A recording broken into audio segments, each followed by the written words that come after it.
perjalanan hijrah Nabi Muhammad SAW. Pada pertemuan yang lalu kita telah menceritakan bagaimana perjuangan hijrah dari para sahabat-sahabat Nabi. Di antaranya adalah hijrahnya Ali bin Abi Thalib, dan kemudian juga hijrahnya seorang sahabat yang bernama Suhaib Ar-Rumi yang rela meninggalkan semua kemewahan, semua harta yang dia tinggalkan demi hanya mementingkan untuk bisa ikut bersama Nabi SAW. Bahkan Allah memujinya dalam Al-Quran, Inna Allah ashtara minal mu'minina anfusahum bi anna lahumul jannah, yaitu Allah janjikan kepada mereka surga, dan begitulah mereka orang-orang muhajirin. Yabtaguna fadlan minallahi wa ridwana, mereka mencari keridhaan Allah Subhanahu wa taala. Mereka tidak kisah seandainya istri mereka mungkin belum beriman, seandainya anak-anak mereka ataupun semua harta benda yang mereka tinggalkan, tapi mereka rela bersama Rasulullah SAW karena ini adalah perintah. Dan ini bukan perkara yang mudah, karena ini merupakan perkara yang amat susah, sehingga Allah mengabadikan mereka orang-orang muhajirin adalah ulaika humus shaliqun, mereka adalah orang-orang yang jujur keimanannya.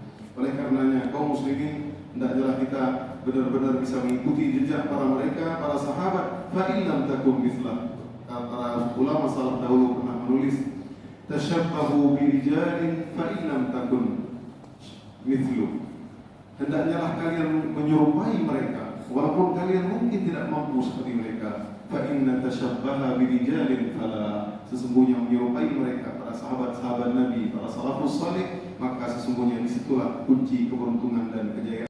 Dua orang anak yatim yang diasuh oleh As'ad bin Zurarah. Kemudian disitulah Nabi bertanya, siapa rumah yang terdekat dari tanah tersebut? Maka langsung Abu Ayyub Al-Ansari menunjukkan dirinya, dan dia langsung pun mengambil pelana daripada unta Nabi Muhammad SAW. Maka tak kalah ada orang yang lain yang nyuruh Nabi untuk segera singgah, maka Nabi berkata, al-mar'u ala rahlihi, yaitu unta, yaitu pelana kemana orang yang punya pelana. Ini Nabi akan pergi singgah ke rumah Abu Ayyub Al-Ansari. Nah, hari ini insyaAllah kita akan menjelaskan bagaimana kisah Nabi SAW ketika tinggal 1 bulan di rumah seorang sahabat yang mulia yang bernama Abu Ayyub Al-Ansari. Nazala Rasulullah fil qismi sufli min baiti Abi Ayyub.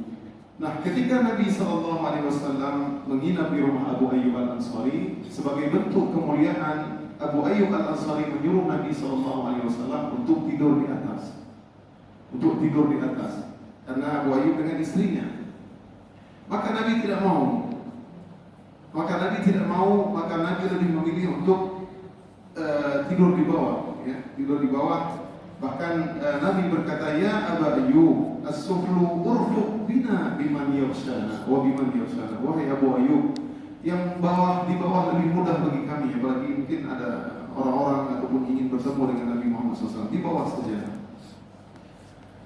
Qala Abu Ayyub, fakatna Rasulullah SAW fi suflihi wa kunna fawqahu fil maskan. Jadi Abu Ayyub sebenarnya enggak enak.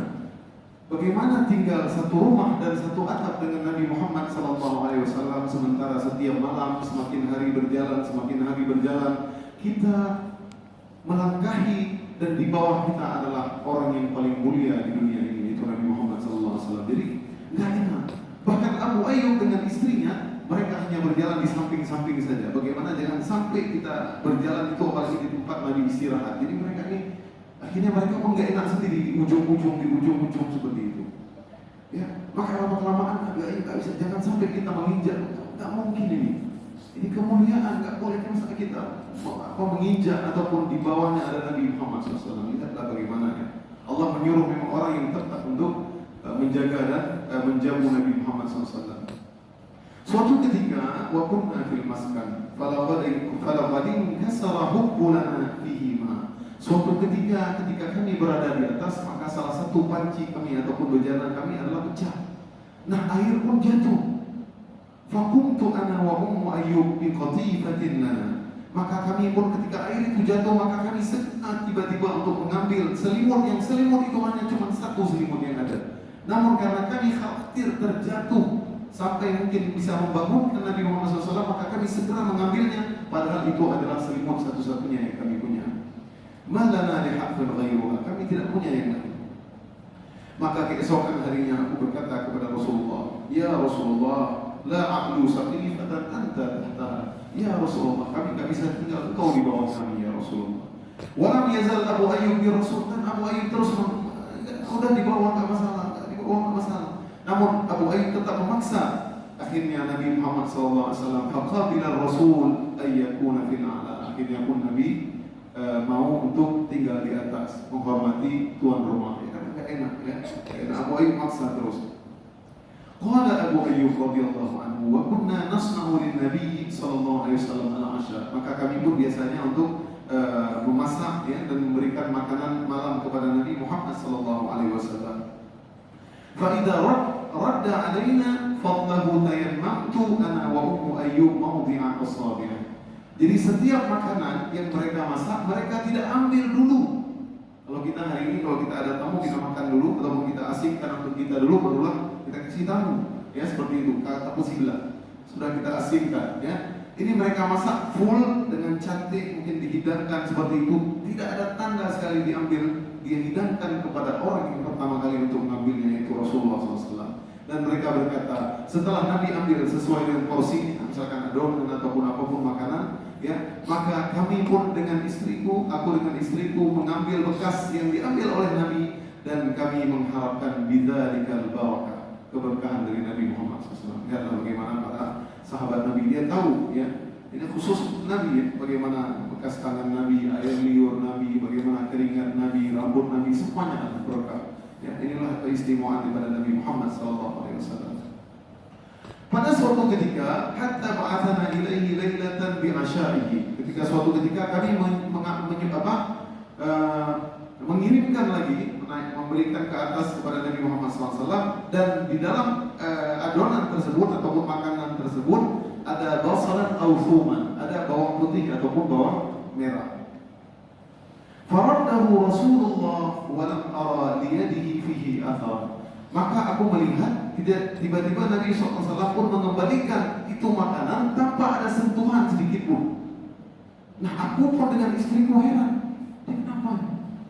Lagi dicok oleh Nabi, kita ambil apa ini? Ya, faji'tuhu fazi'an. Maka aku pun terkejut. Faqultu ya Rasulullah, bi abi anta wa ummi radadta 'ashaq wa lam ara fihi mawdi' yadik. Ya Rasulullah, tidak ada tanda sedikit pun engkau mengambil makanan. Kenapa ya Rasulullah?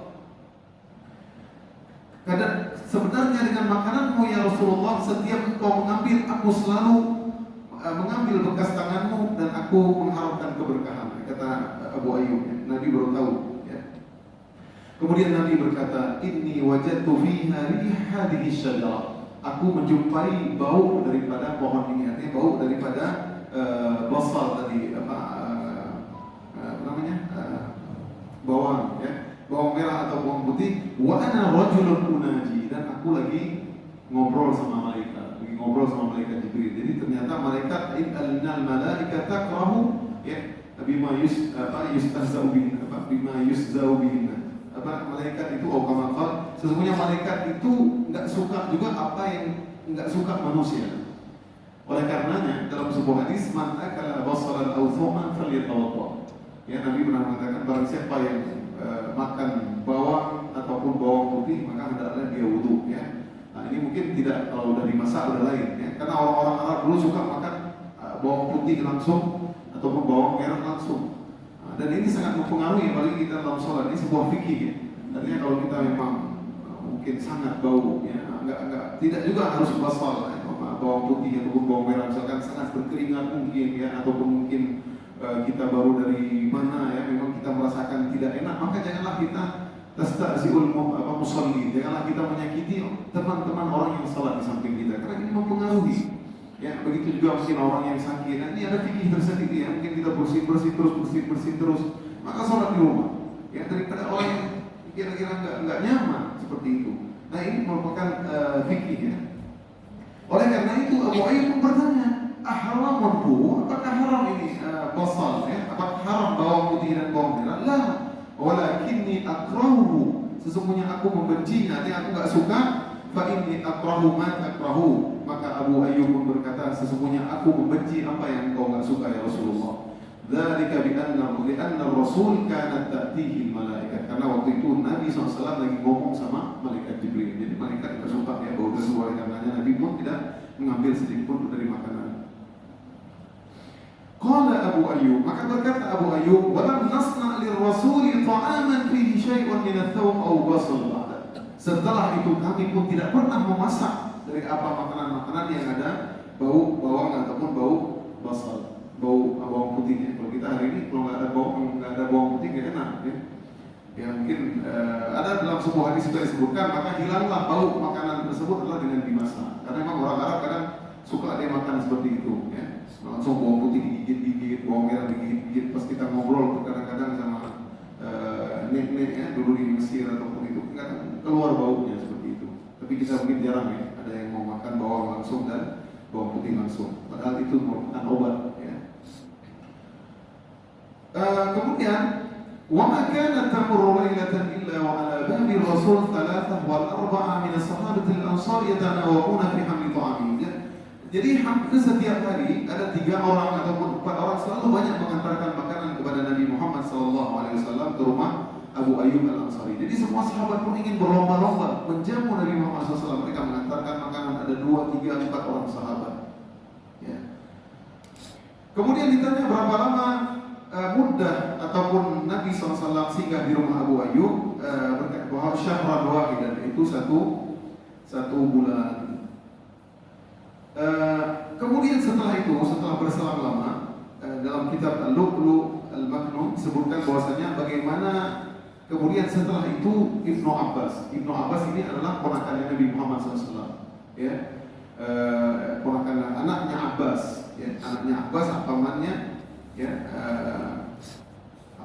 anak pamannya Abbas, anaknya Ibnu Abbas, ya. Nah, jadi saudara Nabi Muhammad SAW. Tak kala Ibnu Abbas di zaman Ali bin Abi Thalib, dia adalah menjadi pemimpin di sana, gubernur di daerah Basrah.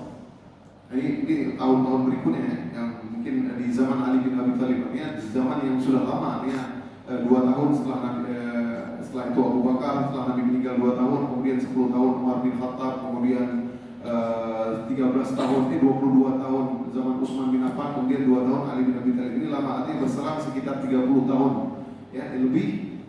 Nah, Ibnu Abbas adalah ahli baitin Nabi, yaitu keluarga Nabi Muhammad SAW, yaitu keluarga dekatnya, artinya keluarga Nabi. Dan dia ingat peristiwa bagaimana Abu Ayyub Al-Ansari memuliakan Nabi Muhammad SAW. Tak kala Abu Ayyub Al-Ansari datang ke Basrah, maka Ibnu Abbas, ini ahli bait. Jadi ahli bait hari ini yang mengatakan Habib ahli bait itu gak hanya misalkan dari Ali bin Abi Thalib, dari Aisyah, dari Ibnu Abbas pun juga, dari Abbas pun juga adalah ahli bait. Jadi semua keluarga Hashim, ya, anak-anaknya Hashim semua itu ahli bait. Makanya hari ini kalau kita ke Mekah, Madinah, mereka ada yang turunan dari Abbas, mungkin ada yang turunan dari Ali bin Abi Thalib, dari Fatimah, ya, seperti itu. Jadi tidak harus mesti dari Fatimah. Jadi disebutkan para ulama ahli bait ini adalah turunan dari semua anak-anaknya Hashim, itu bapaknya kakek Nabi Muhammad SAW. Kata Ibnu Abbas ketika datang Abu Ayyub, fafarragha lahu baitahu, maka Ibnu Abbas ketika tahu Abu Ayyub datang ke Basrah, maka dia pun memasukkan rumah dinasnya, ya, sehingga gubernur misalkan, langsung rumah gubernur dikosongkan hari ini dengan kedatangan Abu Ayyub. Jadi kita lihat ceritanya. Wa qala lahu, dan dia berkata kepada Abu Ayyub, la asna'anna bika kama sana'ta bi Rasulillah, kami akan lakukan wahai Abu Ayyub sebagaimana engkau pernah menjamu dan memuliakan Nabi Muhammad SAW. Subhanallah. Ini kerajaan sudah lama. Tapi bagaimana Ibnu Abbas? Summa qala Ibnu Abbas li Abi Ayyub. Kemudian Ibnu Abbas pun berkata kepada Ibnu Ayyub, "Kam 'alaika min ad-dayn?" Wahai Abu Ayyub, kamu punya utang berapa?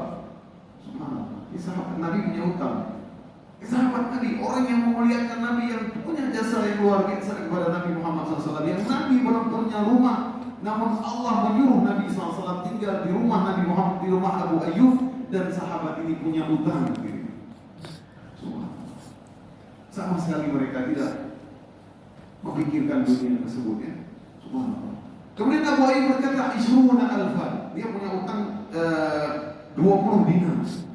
Subhanallah. 20 dinar, ya. 20 dinar.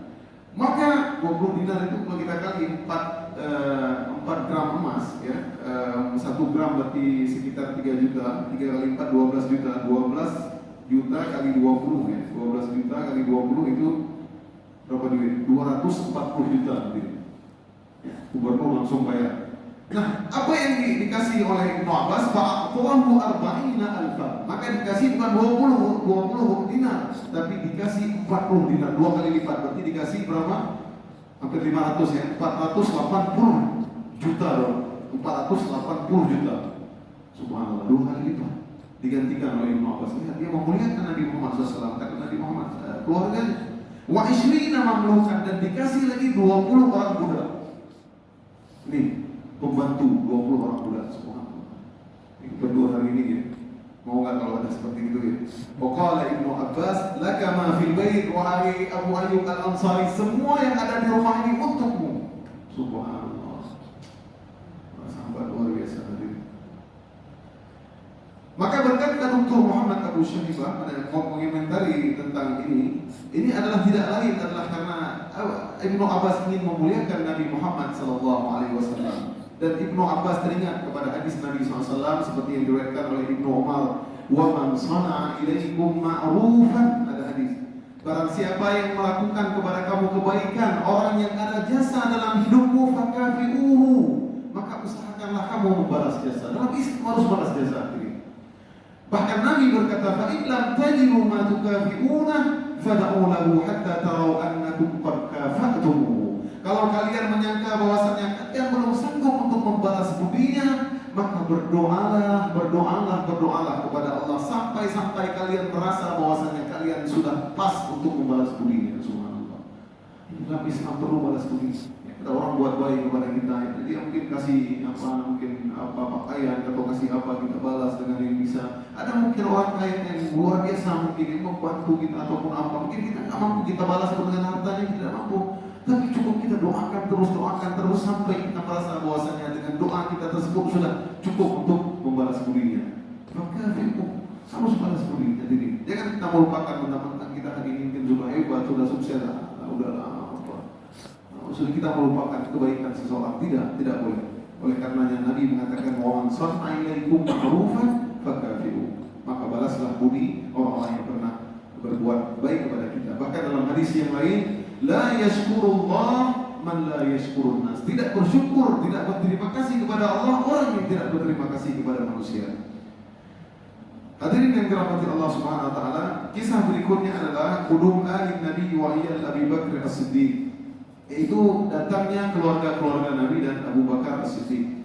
Tak kala Nabi Muhammad SAW sudah sampai di Madinah, maka Nabi pun SAW mengutus Zaid bin Harithah, yaitu budaknya Nabi Muhammad, bukan budak ya, anak angkatnya Nabi Muhammad SAW, dan Abu Rafi. Mereka berdua. Zaid bin Harithah adalah anak angkat Nabi Muhammad SAW, yaitu pembantu ataupun budak dahulunya yang dibeli oleh Hakim bin Hizam, ya, ponakannya Khadijah, kemudian dihadiahkan kepada Khadijah, kemudian Khadijah pun menghadiahkan kepada Nabi Muhammad SAW. Itulah Zaid bin Harith. Sampai Zaid bin Harith ini disebut dengan Zaid bin Muhammad. Padahal anak angkat sedemikian cintanya Nabi Muhammad SAW kepada Zaid bin Harithah. Bahkan disebut dengan Hibbu Rasulillah, itu kesukaan atau kecintaan Nabi. Dan anaknya juga yang bernama Usama merupakan kecintaan daripada Nabi Muhammad SAW. Bahkan di awal-awal Islam, ya, Zaid dipanggil Zaid bin Muhammad. Kemudian turunlah ayat ud'uhum li abaihim huwa aqsatu 'indallah. Setelah itu tidak boleh menamakan anak angkat dengan bapak angkat, tapi namakanlah Zaid bin Harithah. Dulu disebut dengan Zaid bin Muhammad. Kemudian Nabi SAW memberikan 2 ba'irain, yaitu 2 unta, ya, wa 500 dirham dan 500 dirham untuk mendatangkan keluarga-keluarga Nabi, yaitu diantaranya ada Fatimah. Waktu itu Fatimah anak Nabi belum hijrah, ya, dan belum menikah dengan Ali juga. Wa Ummu Kalthum, ya, dan Ummu Kalthum anaknya Nabi. Wa Saudah binti Zam'ah zaujati, yaitu Saudah istri Nabi Muhammad SAW. Itu tak kala Khadijah meninggal dunia, di awal-awal mendekat hijrah, Nabi menikah dengan seorang wanita janda yang bernama Saudah. Jadi setelah Khadijah meninggal, yang diantara Nabi menikah itu dengan Saudah. Kemudian juga dibawa kembali juga Ummu Aiman. Ya, Ummu Aiman itu adalah orang yang pernah menjaga Nabi Muhammad SAW dengan ibunya Aminah dulu. Wa zawji Zaid bin Harisah, istrinya Zaid bin Harisah, dan anaknya Usamah bin Zaid. Sedangkan Zainab bintu Rasul, sedangkan Zainab anak Nabi Muhammad SAW sudah menikah kala itu, dan dia menikah dengan Abu As, dan Abu As masih musyrik, dan Abu As tidak membolehkan Zainab untuk ikut beserta hijrah ke kota Madinah. Adapun Ruqayyah telah dinikahi oleh Utsman bin Affan dan telah duluan untuk berhijrah ke kota Madinah. Kemudian dari keluarga Abu Bakar juga ikut Ummu Rumman, yaitu istrinya Abu Bakar dengan ibunya Aisyah.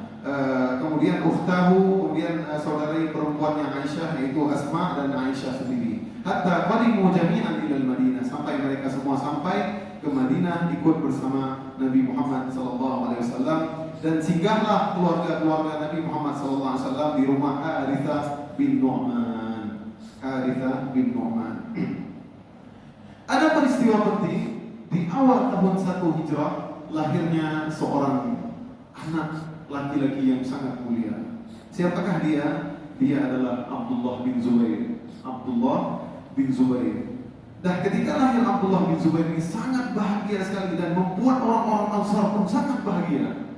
Karena bahkan diriwayatkan bahwasanya orang-orang Yahudi ketika itu telah mensihir orang-orang Ansar, orang-orang Aus dan Khazraj. Mereka mengatakan Yahudi tidak akan lahir dari kalian orang laki-laki. Ya, tidak akan lahir anak-anak dari kalian. Ternyata sihir orang Yahudi itu tidak benar. Sehingga ketika awal hijrah, Abdullah bin Zubair pun lahir. Itu Abdullah bin Zubair ini adalah anaknya Zubair bin Awam, ya? dan istrinya Asma bin Abi Bakar. Nah, Zubair ini adalah anak bibinya Nabi Muhammad SAW, Sofia. Nah, kalau kita cerita tentang bagaimana Zubair dididik, itu Sofia sangat kuat. Bahkan dalam peperangan nanti di zaman Khaybar, ya, kalau nggak salah, ataupun Ahzab, istrinya Sofia itu berani memukul, ya, betul-betul wanita yang kuat, berani menebas musuh. Ya. Sofia itulah bibi daripada Nabi Muhammad SAW, Sofia bin Abdul Muttalib. Ya. Nah, tak kala Abdullah bin Zubair, Zubair bin Awam ini punya 2 anak, di antaranya yang disebutkan, yaitu Abdullah bin Zubair adalah sahabat, dan satu lagi Urwah bin Zubair. Keduanya pun banyak meriwayatkan hadis. Urwah bin Zubair ini nanti lahir dia tapi tabi'in, tidak bertemu dengan Nabi Muhammad SAW. Tapi keduanya adalah orang yang banyak meriwayatkan hadis. Jadi keluarga yang sangat mulia. Maka Asma dan Zubair bin Awam sangat bahagia sekali dengan kelahirannya.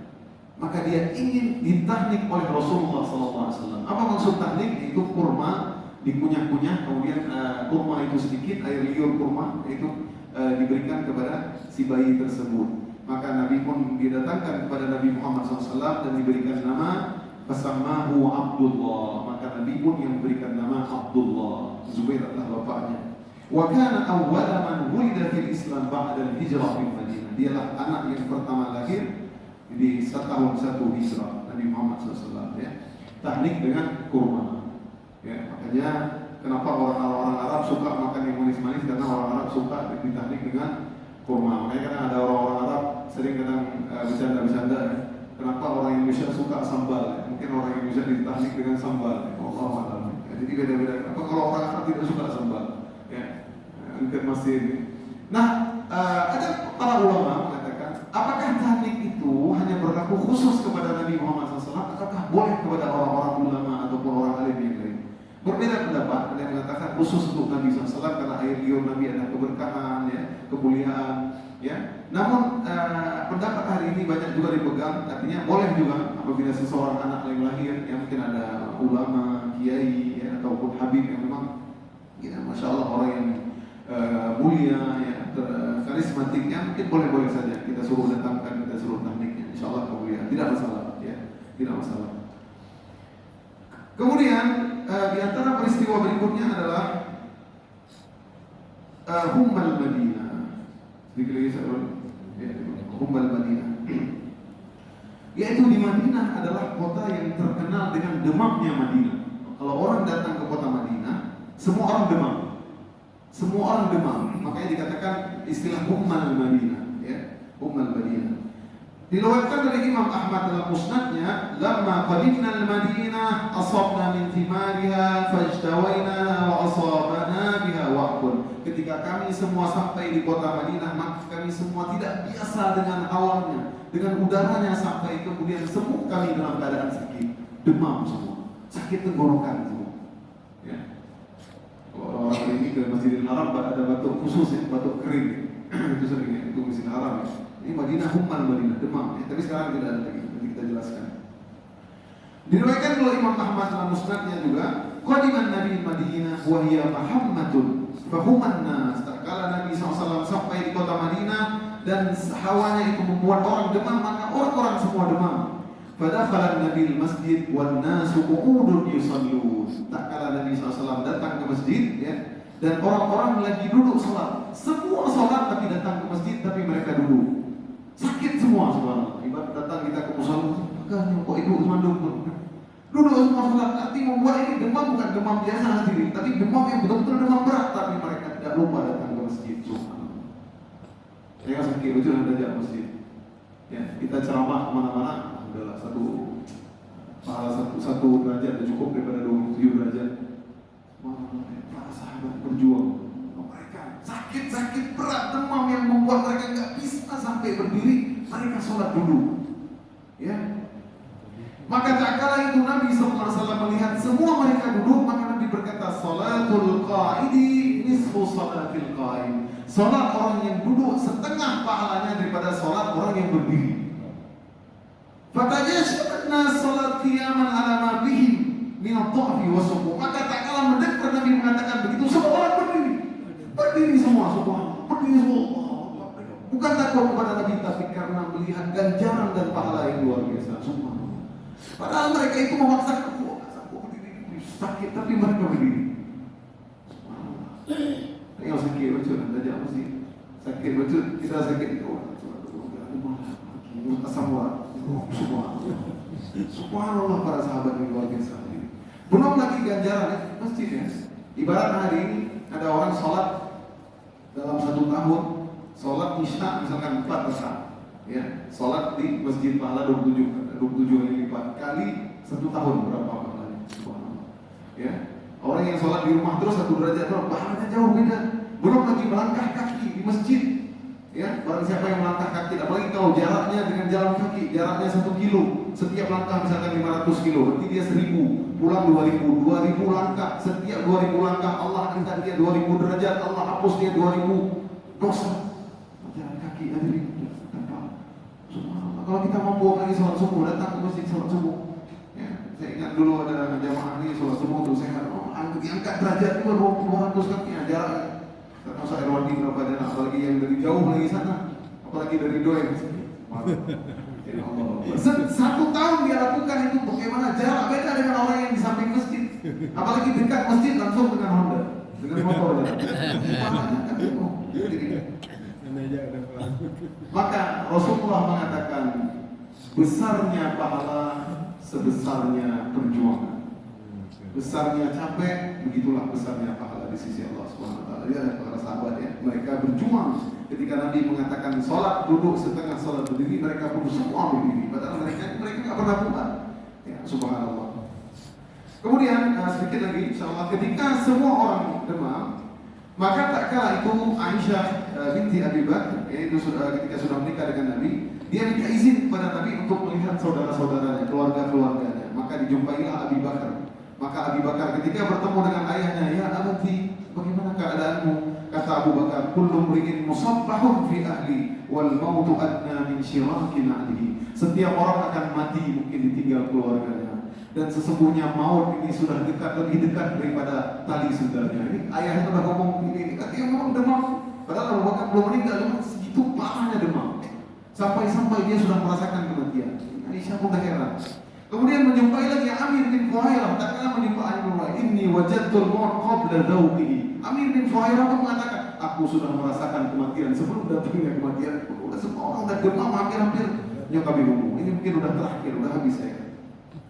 Kemudian Nabi SAW didatangi oleh Aisyah, "Ya Rasulullah, ini semua orang sakit ya Rasulullah." Kemudian Nabi pun berdoa. Nabi berkata, "Allahumma habib ilaina al-Madinah kahubbina Makkah aw asyadda. Ya Allah, cintailah kepada kami, cintailah kota Madinah seperti kami cinta Mekah dan bahkan lebih kepada Mekah. Wa barik lana fi sa'iha wa muddiha, dan berkahilah kami pada sa'nya dan mudnya, pada kehidupannya, pada ekonominya. Wamkul hummaha faj'alha bil juhfa, maka hilangkanlah demam yang ada di kota Madinah dan pindahkanlah demam, wabah demam tersebut ke kota Juhfa. Kota Juhfa itu adalah kota yang disebutkan para ulama qaryatul kharbah, ya, kota yang sudah hancur, tidak ada penduduknya, bahkan dia di antara Mekah dan Madinah. Dan setelah itu Nabi melarang untuk meminum air di sana, takut ditimpa oleh demam. Maka dalam hadis yang lain dan diriwayatkan oleh Imam Bukhari, dan ini yang terakhir insyaallah, ra'aitu, maka Nabi bermimpi, ka'anna imra'atan sauda tha'iratar ra'si allati kharajat minal Madinah. Aku melihat ada wanita hitam yang rambutnya berdiri, ya, keluar dari kota Madinah. Hatta qamat bimahyatin wa hiya Juhfa, sampai dia pergi ke kota Juhfa. Fa'awwaltu, maka aku menakwilkan mimpi tersebut, anna waba al-Madinah nuqila ilaiha, sesungguhnya wabah Madinah sudah berpindah ke kota Juhfa. Kemudian alhamdulillah setelah itu pun sudah tidak ada lagi demam, ya, dan orang-orang alhamdulillah sehat-sehat semua. Alhamdulillah hari ini kita kota Madinah, bahkan kalau kita sebutkan lebih enak kota Madinah atau Mekah, banyak orang-orang lebih memilih kota Madinah. Baik, demikianlah hadirin yang dirahmati Allah SWT. InsyaAllah pada pertemuan yang akan datang kita akan jelaskan bagaimana fadlul Madinah, keutamaan kota Madinah, ya, siapa lebih utama kota Madinah dengan kota Mekah. Dan juga ada peristiwa diantaranya Nabi SAW menikah dengan Aisyah binti Abi Bakar. Kemudian nanti ada peristiwa bagaimana Nabi SAW mempersaudarakan antara kaum Ansar dan Muhajirin, dan kisahnya sangat ajaib. Dan itu semua tidak heran karena guru mereka adalah Rasulullah Sallallahu Alaihi Wasallam. Demikianlah yang dapat saya sampaikan dari mohon maaf lebih dan kurang. Semoga kita semua mencintai Nabi Muhammad Sallallahu Alaihi Wasallam. Kita mempelajari sirah, semakin kita cinta, semakin kita ikut. Laulal hijrah, kalaulah bukan karena hijrah, tidaklah sampai kepada kita kajian hari ini, tidaklah sampai kepada Islam. Wajarlah Nabi Sallallahu Alaihi Wasallam adalah orang yang paling biasa dalam hidup kita, bahkan lebih daripada anak kita, lebih daripada istri-istri kita dan orang tua kita. Aqulu qawli hadza wa astaghfirullah li wa lakum wa li ikhwani al-mu'minin fastaghfiru innahu huwal ghafurur rahim. Assalamualaikum warahmatullahi wabarakatuh.